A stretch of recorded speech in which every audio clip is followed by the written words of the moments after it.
Welcome to the Marketing Millennials, the No BS Marketing Podcast.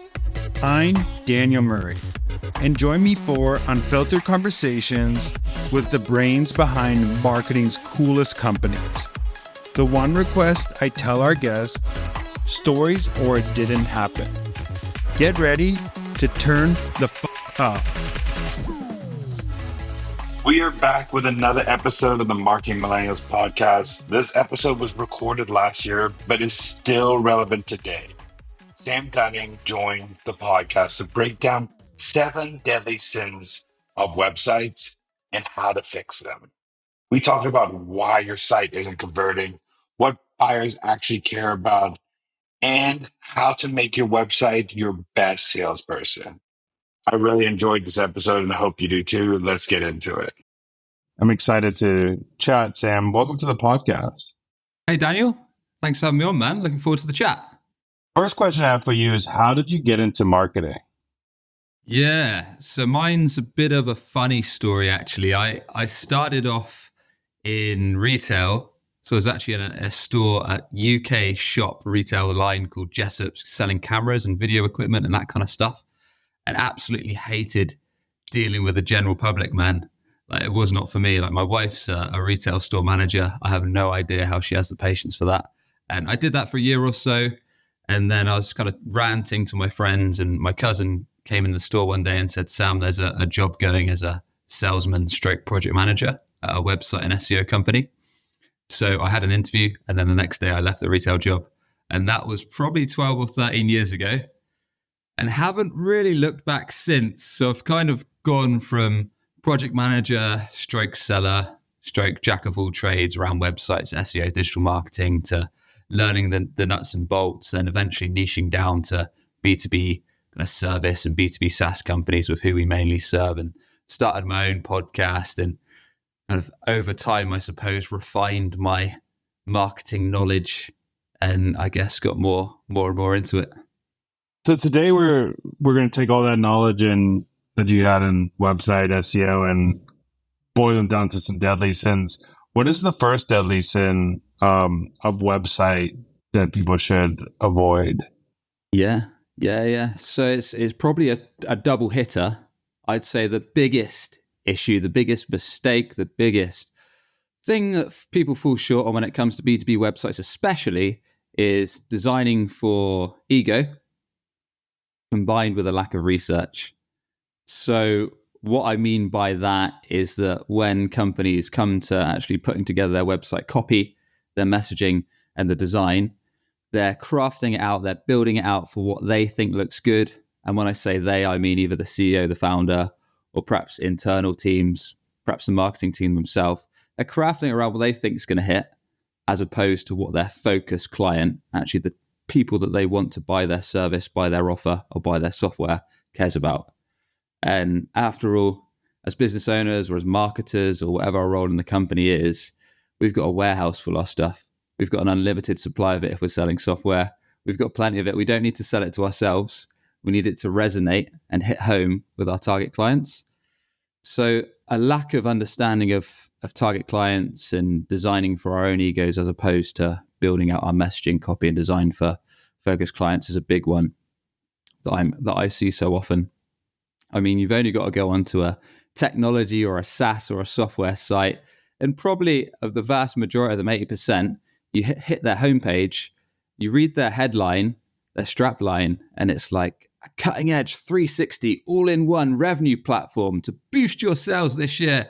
It's cutting edge and it's all in one. And you've kind of scrolled through, you've read their headline, you're like, there's a lot of jargon, a lot of buzzwords here, but I'm still not sure what you do.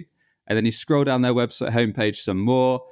There's a lot of talk about these great features and maybe some testimonials, but you're still not quite sure exactly what they do, how the offer is going to help you, and like the problem they're going to solve.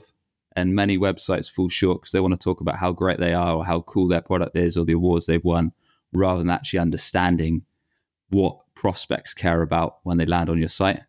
So that's probably the biggest mistake, and we can dive into kind of how you can fix that.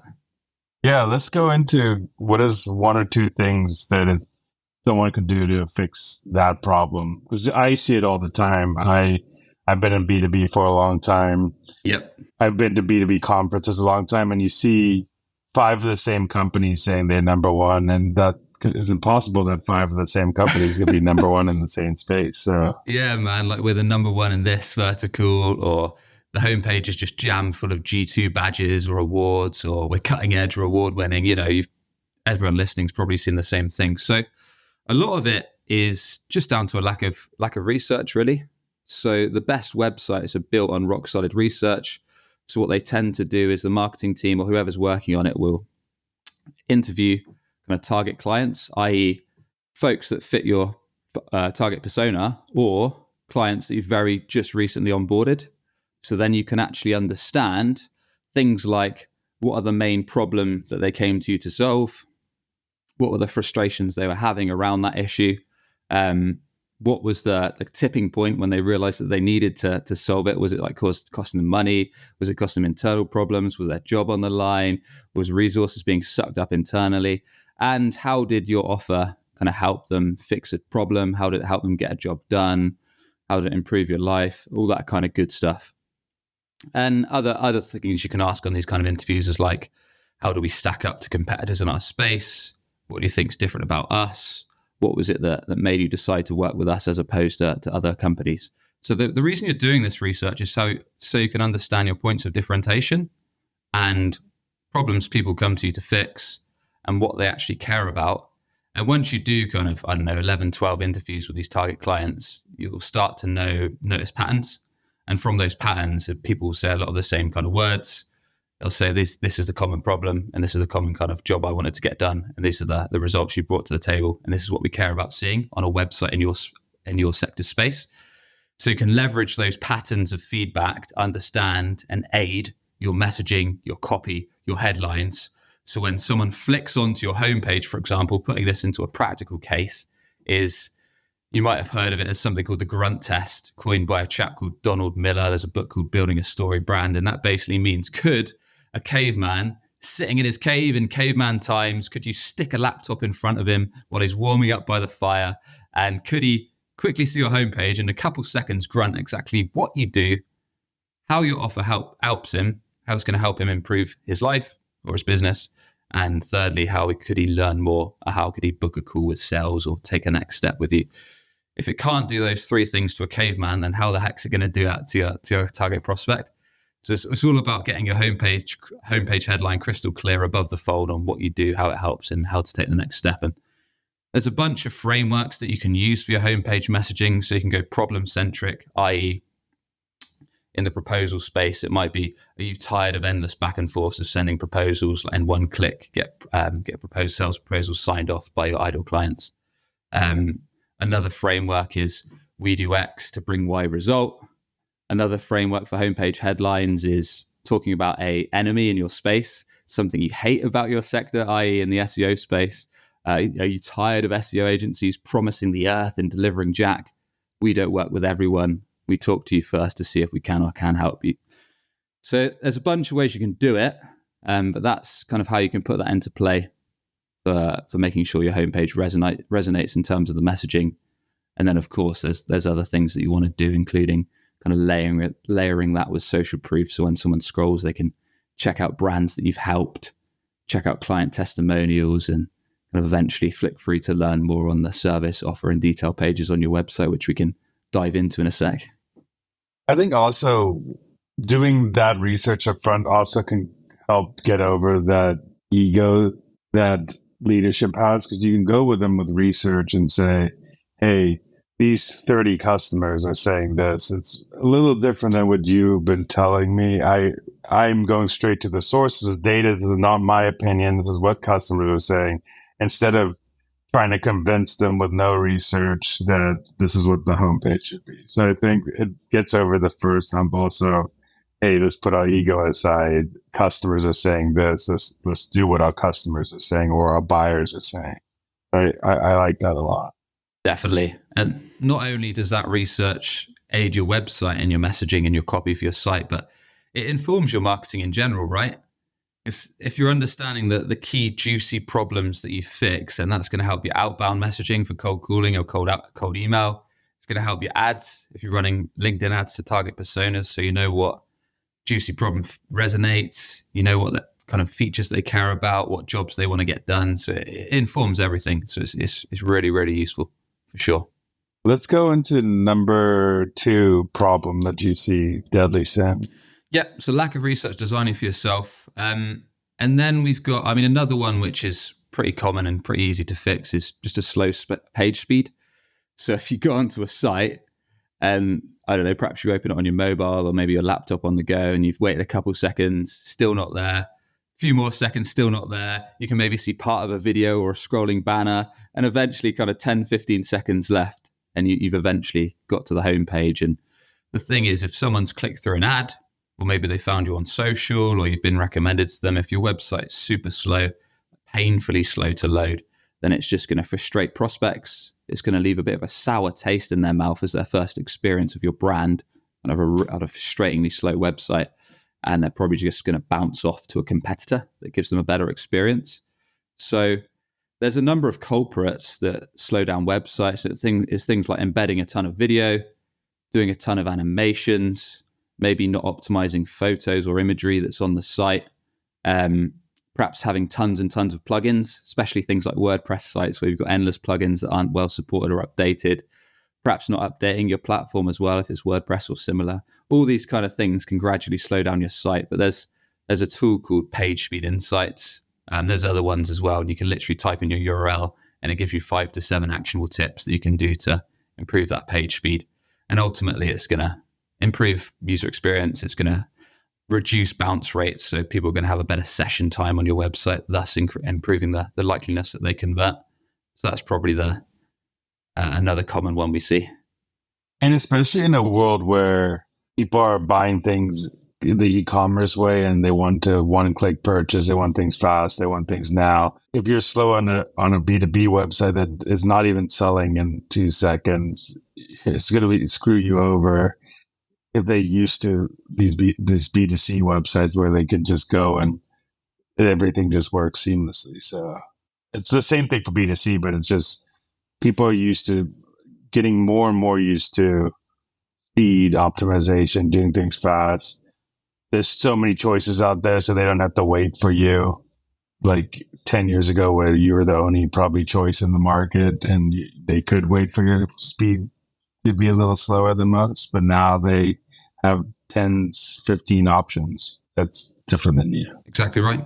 Let's go into number 3. So we have lack of research, site speed, and then we could go into number 3. Yeah. So next one is a bit of a controversial one. Something I talk about on LinkedIn a lot, but it's hiding your pricing. So many B2B companies are scared stiff to share their rates. In the SaaS space, in the tech space, in the service provider space, in other spaces too. They've even got a pricing page, which makes it even funnier. So you go onto their page, you think, okay, it's looking good. It looks like they can fix my problem. Their offer looks interesting. Flick onto the pricing page. Hey, we'd love to discuss pricing with you. Fill out this 7-field form and a sales rep will be in touch to share pricing. It's like, well, I've come onto your page to get pricing to see if I can afford your offer. I don't want to sit on a 30 to 45 minute qualification call to then realize that you're just 10 times what I've budgeted.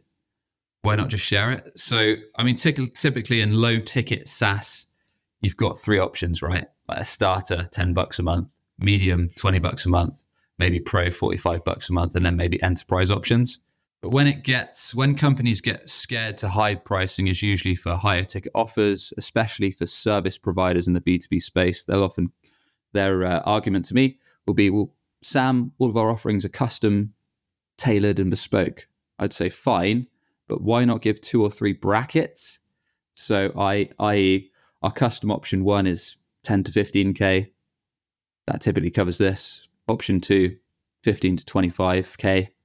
And option 3, maybe 50K plus. And you give a couple ideas about what's included, what's not.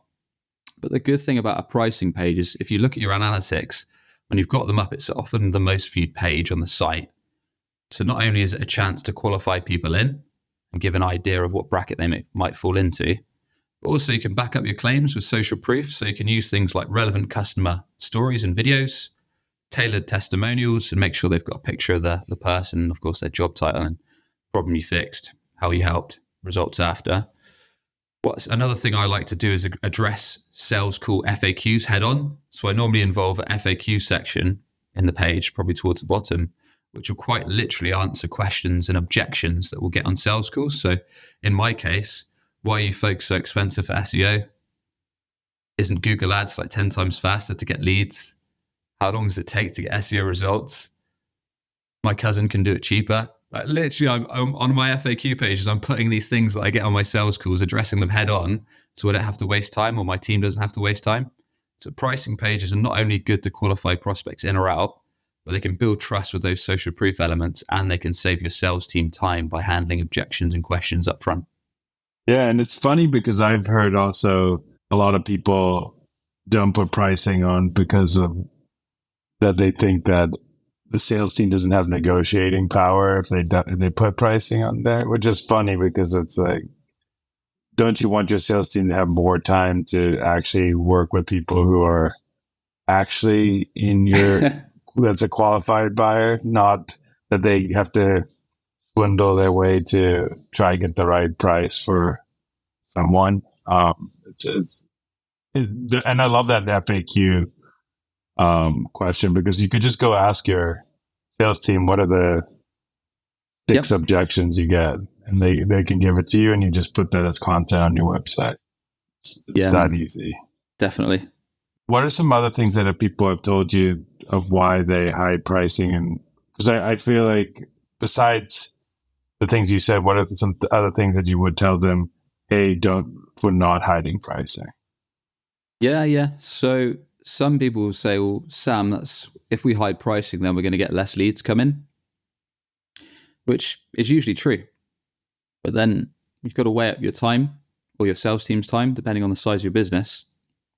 If you're getting tons and tons of leads, but then when you look at your CRM, like the amount of that go from initial conversation to then, I don't know, successful demo or proposal, depending on what your sales process is, to then one revenue, it's going to be substantially lower if you're hiding pricing on your website, because a ton of those leads that come in will, one, not be able to afford your offer, and secondly, waste the prospect's time, annoying them, and waste the salesperson's time. Another is looking at it from a different angle, is transparency. So like on my podcast, Breaking B2B, I think I've interviewed maybe 350 or so B2B marketers, execs, VPs, CMOs, etc. And from my experience, most of them want to flick onto your B2B website. They want to get a quick idea of what you do, problem you fix, how it helps. They want to see your offer in action that we'll talk about in a sec as one of the deadly sins. They want to see proof of results, case studies, testimonials, video reviews, and all that kind of good stuff. They want to get answers to their questions, whether that's FAQs, resources, articles, videos, and more. They want to check pricing, check they can actually afford your offer. And then lastly, they want to easily book a time with sales, which again is another deadly sin we can dive into, and book time with your sales rep and strike up that conversation if you've successfully checked those boxes. So that's why I think it's almost a crime to hide your price in B2B. I'm in agreement. I think trust is the number one asset you have in marketing. And if you're hiding your pricing, you're already lowering your barrier to trust if you're not going to do that. But we've already gone with 3. So lack of research, site speed, hiding pricing. What's the 4th deadly sin? Yeah. So I've merged a few in, but the next one is hiding the goods. So what I mean by that is in SaaS, in tech, in software, the 99% of the time, Daniel, the call to action is get a free demo, book a demo, get your demo, some variation of get a demo, right? That is that big orange button at the top right of the website. Now, prospects want to try, your potential clients want to try before they buy. They don't want to sit on a 30, 40, 50-minute call to get qualified and then eventually see your offer on a screen share. So with the rise of companies like Navitech and others that allow you to actually put a live tour, like a taster of your offer in action, so almost like a preview of a demo where you can click around, try a few features out. So my recommendation is not to hide it, because first of all, prospects want to try before they buy. They want to see if it's for them, if it can do what they want before they speak to a salesperson.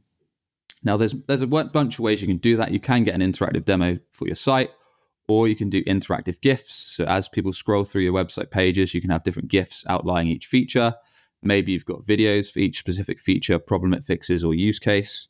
Or maybe you've got another way of presenting it. So that's something that I strongly recommend, rather than forcing everyone to have a sales conversation just to see the offer and check it can do what they want. Why not give them the experience? Again, just like your pricing, it shows transparency. It gives people a little flavor. And if anything, it encourages them more to want to speak to sales. Or if you're a service-based business, then it's going to be a bit different. So you might want to do things like in-depth case studies, maybe walk through video reviews of how you helped, maybe interviews of your customers of kind of why they chose you, problems you fixed, outcomes that you brought, frustrations they faced, why they recommend. Basically, as many examples that you can give that give people a taste for what you do and encourage them to strike that sales conversation is going to be more of an asset for you. And the old school way of just forcing sales calls at all costs is just not the way in B2B anymore. And I think the whole part of your job as marketing is driving demand, and demand means that they actually want to use your product, not that they like semi interested in your product. And when they're interested in the product, they want to ask a bunch of questions. I saw this feature. What does it do? Like, how do other people use this feature? Not they have to see the demo, and then you say to them, "Oh, there's no time for questions now. Yeah. You have to take another call to get these questions," and then you're in 4 calls before you can get your answer. A sales call should be basically you being their guide, their consultant, on how you're going to help fix their problem, how these features are going to do this, answer any questions they have that are piping. They're not supposed to come with the whole world, because then marketing hasn't done their full job before they get to sales. Agreed. So lack of research, site speed, hiding pricing, hiding the goods. Let's go to number 5. Yeah, so this is one that's particularly ripe in the SaaS and tech space, but many B2B service companies are guilty of it as well, and a lot of websites in general, and it's just being too light on content. So most of us, with our business, we want it to generate inbound opportunities, be it leads or demo requests for our site. And obviously a natural way to do that is through organic search, SEO. But it's unlikely that your website is going to get a decent ranking for those juicy search terms that your ideal clients are going to be searching for when they need your offer, when they need your service, when they have problems you fix, when they're comparing you to alternatives. If your website only has a couple pages, i.e. maybe home, a couple feature pages, demo page, and about us. If you've got 4, 5, 7 pages on your website, it's just not really going to rank on Google. So a lot of companies, especially in the tech space, are guilty of this. When really you want to make your website, like as I often say, your website can be your best salesperson, right?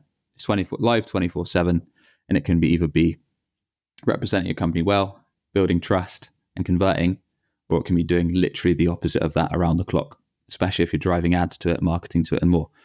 So back to the point, light on content. I mean, organic search, Google wants a decent amount of content that's fresh, that's relevant, and that's going to help the prospect. So a lot of companies kind of neglect that, especially in the tech sector. They go super hard on things like ads, outbound sales, demand gen, but they neglect organic search as a route to market. When the truth is, a lot of prospects are searching for your offer. And if you neglect SEO, then your competitors are just going to steal all that traffic and all those inbound ops. So what you got to think about is, like many things, it starts with research, understanding what those target prospects are searching on Google when they need your offer now, when they're comparing you to alternatives, or when they need a service similar to yours. So you always want to start with the bottom of the funnel, i.e. those prospects most likely to want to speak to a sales rep now. And then you want to build out, in very simple terms, as we're covering a lot on today's show, is you want to build out all those key pages for all those use cases. So if you're a service provider, building out a dedicated page for each service or offering you provide.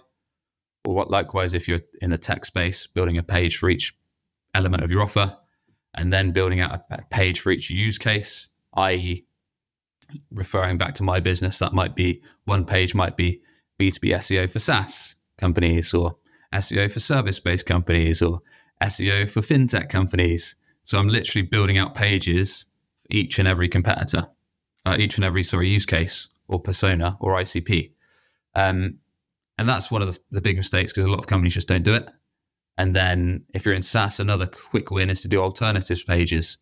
So if you're in the sales proposal space, then you want to make sure that you're building a name alternative page for every option. So Proposify alternative. What's the other one? There's the PandaDoc alternative, right? There's loads. So building out your website as a useful resource that not only gives prospects information, so when they land on those pages, it's going to say, look, hey, we fixed this problem. This is how we do it. This is how we're going to help them get the job done. These are some answers to your questions.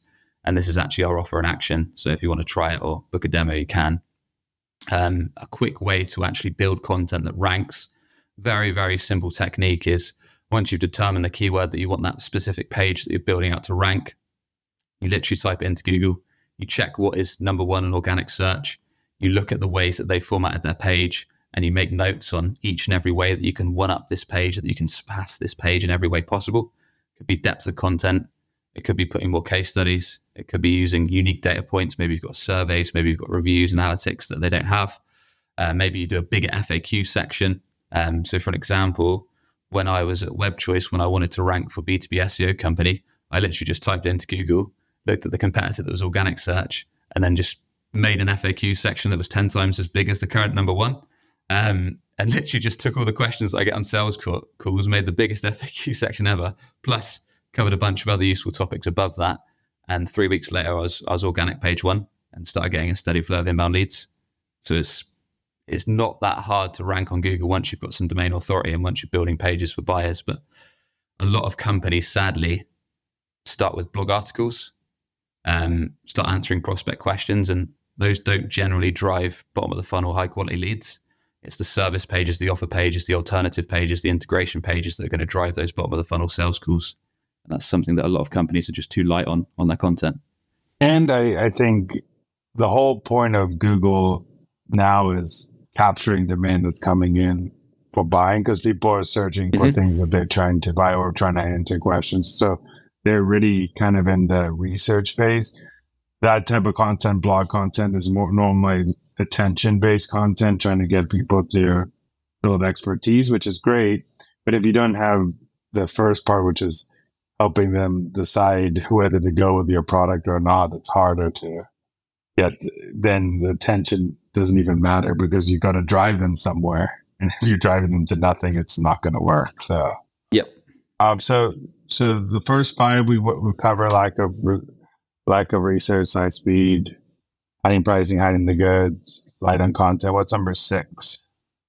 Let's go for, we've kind of covered this now, but zero proof. So social proof, I've mentioned it a bit, but I think you should look to weave in social proof on all relevant pages, naturally on your homepage. Like the typical B2B tech homepage flow is what we call hero area above the fold, or banner area, where you've got your headline, got your value prop. Then you've probably got a bar with, these are some of the logos that we've helped, like trusted by X amount of tech or service companies. Then you've probably got some feature cases or use cases. Then you maybe got some video reviews. But the thing with social proof is weave it into nearly all your pages where you can, be it video reviews, be it testimonials. Make sure you're weaving in the prospect's picture or video or whatever you can to make it relatable and make it kind of more human and make it more trustworthy. But make it tailored. So if you've talked about a feature, then weave in a piece of social proof, whether that's a testimonial, review, video, whatever, that's relevant to that feature or that problem that you're talking about fixing. So make it relevant, use a lot of it, and use it to back up your claims. So when you're claiming that you can do something, why not put a nice piece of media that's one of your customers talking about it to kind of strengthen that cause? So it's just something that a lot of companies do it, but a lot of websites' testimonials are generic. And it kind of looks like if you copy and pasted this website from one tech company to another tech company, could you tell the difference and would you believe it? So that's quite a good stress test. Like, is this social proof believable, and is it relatable, and is it tailored to the use case? Yeah, I think everybody just does, oh, I need social proof, but they don't understand social proof has a reason to convince. It's basically a review on something that they want to see. That's what it's like Amazon reviews. So you can't just be like, oh, this person saying I love the product doesn't always, it has to say why they love the product, what problem did it fix, what feature do they like the most, all the good stuff that helps me make a better buying decision. Mhm. We'll go to the final deadly sin. What is the final deadly sin? Yeah. So we'll round it off with this. We've talked a bit about kind of messaging. We talked a bit about design. We talked about pages, SEO. And then we want the prospect, ultimately, most websites want to drive sales leads. So we want to make it super easy for prospects to book a call with our sales team. So we want clear call to actions. Usually your CTA is fixed right in the top right of your menu bar, whether that's request a speak to a sales engineer or book a tailored demo or take your tour, whatever's relevant. And then that will link through to a page. So I recommend naturally installing a calendar software. So I think it's time to get rid of the contact inquiry forms with the endless back and forth on email where you request to speak to sales, an SDR sends you 10 questions via email 3 days later, and then you reply. And then 2 days later, they send you a link. And then you go back and forth. So just get a scheduling tool, be it Calendly, be it Chili Piper, be it Revenue Hero, whatever. Get that set up. And when people are booking those calls, route them through to someone that can guide them and address their problems and actually answer their questions effectively. So rather than routing them through to an SDR, route them through to a knowledgeable AE or an engineer or someone that can actually kind of give them the information that they want. Because after all, if you're sending them to someone that can't cover kind of half the questions they've got, it's just going to frustrate prospects, give them a bad taste in their mouth about your offer. So just a lot of what I talk about of websites is just making it trustworthy, making it a useful asset, making it your best salesperson, and making your sales team's life easy by feeding them good quality leads that understand what you do and how you help and answer their questions up front. So then by the time they book that call, they're halfway there to doing business with you. Yeah, and I love that. I think that the whole goal of the website is making it easier for your buyers to buy, not easier for your sellers to sell. But so just make it needs to be frictionless. That process of how they book a demo, how they go through your website, it needs to be like with the site speed, everything you said, like makes it simple, frictionless, makes it easier to buy for the buyer. So the decision is, their research is really done before they get to sales. Now they're just asking the little last questions of, like, you go to a sales associate, like, what sizes do you have? Does it do this? Does it do that? What's the leather? Like, blah, blah, blah. Like, it's asking all those last questions to make sure they can answer those questions for you. Yeah, that's it.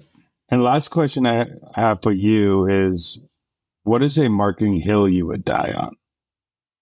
Ooh, marketing hill I'd die on. That's good. Not even thought about that before the show, actually. Let's go with experimentation. So I think experimentation, it's a mix of two, which is a bit cheeky. It's an experimentation / practicing what you preach. So I see it time and time again, especially marketers, right? They wanna get buy-in from maybe their exec team or their founder, whoever runs the biz. But they're sometimes too scared to do it, and they won't get budget authorized from higher up execs. So I'm always of the opinion of it's better to seek forgiveness afterwards than initially seek permission. Obviously, I can get away with stuff. I'm a founder, so I can just pretty much do what I want with an extent. But when you're working in an organization, I think if you want to do something, just start making it happen yourself. So you're thinking about a podcast, great. Put a plan together, start recording some episodes. Do you want to do it as an ABM play? Interviewing ideal clients and building relationships and eventually working with them? Great. Make a list of 10 on LinkedIn, reach out to them, get it booked, do it off your own back, record it on Zoom. Once you start getting some traction, you built out the episode, show your exec team. They're going to think, holy shit, this person's actually doing stuff off their own back. I'm impressed with what they've put together, and make it happen. And further up the ladder, that might be, I don't know, building out your own email list, building out your own show, building out your own, I don't know, hobbyist article site, building out your own YouTube channel, whatever. But experiment with things. Like one of the most fun things that I do as a marketer is kind of trying things out on my podcast, on my YouTube, doing experiments on LinkedIn, doing experiments with SEO to see if I can rank article pages above super authoritative sites like one of Outranked Salesforce and various other huge companies with kind of really niche and specific pages. I mean, this stuff is fun, but it can also have really big impacts on your career. So I think, experimentation and kind of doing stuff off your own back will get you quite far. Yeah, that's a really good one. I think marketing is just a bunch of little experiments to find things. Nobody always has the answer. Nobody understands. If it was that easy, then there'll be a lot of great companies out there, but it's not that easy. So, lastly, where can people find you and what you're doing? Yeah. So if you're still awake through my website and SEO ramblings, then you can follow me on LinkedIn, Sam Dunning. I share daily tips on SEO and websites for B2B companies. I run a podcast a bit like this one.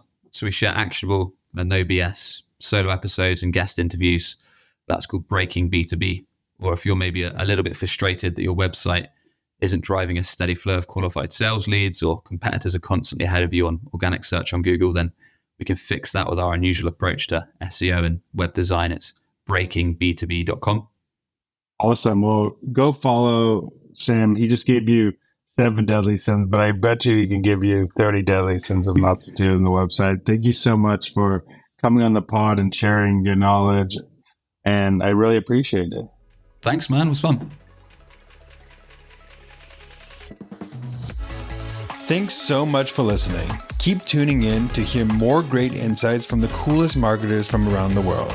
If you haven't already, make sure to subscribe and follow the Marketing Millennials podcast on Apple Podcasts, Spotify, YouTube, or wherever you get your podcasts. And if you like what you hear, I would greatly appreciate you giving us a 5-star rating. It helps bring more marketers into our community.